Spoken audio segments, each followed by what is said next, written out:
The human devastation that Hurricane Irma caused in the southeast United States, specifically Florida, of course, has been what's making the news. Of course, the agricultural impacts were extreme as well. Florida is not only citrus, but winter vegetables, and a lot of those fields were flooded out. It's worth going back and taking a look at this really incredible storm, a Cape Verde Island storm. In other words, it formed as a wave coming off the coast of Africa.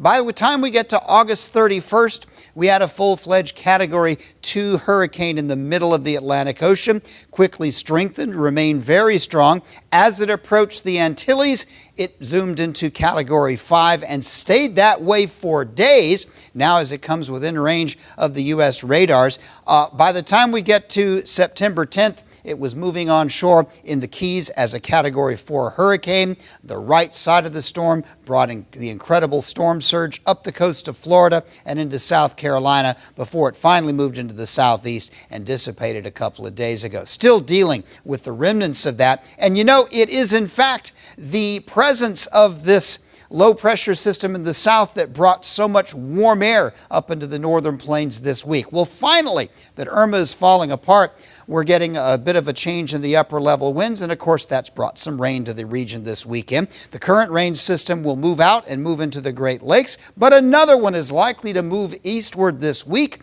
and I think by the end of the week we'll be looking at least another chance of some rain, maybe a couple of waves coming out bringing rain chances. It's likely to be a little warm early in the week, midweek. That won't last that long. This weekend rain system may be cold enough to bring some snows to the mountains, but most of the Great Plains Midwest will be rather on the warm side of things as we go through the week. Cool weather we've had this weekend, that'll quickly be retreating as the next weather system, jet stream moving to the north, brings back warm temperatures. Probably not much 90s this time, but 80s look likely for at least a few days or a day or two into the northern plains, and that will finally relax by the weekend as the next round of rain systems build into the area, and that'll basically push the warm air into the southeast where it's likely to take up residence. But I look for only mild weather in the northern plains. The only really cool stuff will be out in the Pacific Northwest.